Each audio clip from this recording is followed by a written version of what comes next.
taken at 50 tonnes empty, they carry 80 tonne, so they're about a third of the size. Actually, those little ones, yellow utes, they can in fact fit into the back of a 793 right-hand spotlight. So at the end of the left-hand side, look, left-hand spotlight. Oh, by the way, ladies do operate these things as well. You know the worst part about these things? It's the steps. By the time you've got all the way to the operator's cabin, yeah, no, it's lunchtime. But then you've got to come down again.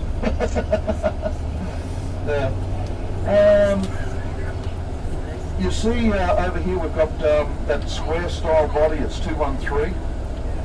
The old square style, they served us well for a long time, but they were very prone to cracking, so they needed a lot of reinforcing. Capacity of the 213 there is about 200 tonne.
There's no moving parts on the inside.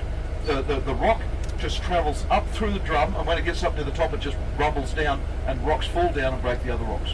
That's how it works. So it's just a big round rock crusher. If I was the mill manager, I would call it a semi-autogenous grinding mill. But I don't get paid enough to call it a semi-autogenous grinding mill. It's just a big round rock crusher because that's all it does. But that is the modern equivalent to the old stamping mills. Now we have a mill rat. See the guy working over here? He's a mill rat. I know that because he's dirty. He's getting dirtier by the day. So this is this one up here. Those rocks that don't break down enough, we call it scat, and we put it into the pepper grinder, and they're not even working. But they're the pepper grinders just up here on the right. So you've got those two black poly tanks. They've got hydrochloric acid in them. And you see that there's a little wall around just in case one of them should split. The little wall around it can contain actually 5 of those tanks.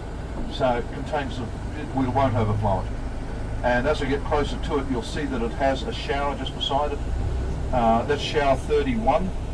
All the showers are actually linked into the emergency response team, so that if it's ever activated, you don't have to wait for somebody to phone the emergency response team. They know about it as soon as it is activated. You see it's got a handle that you pull down.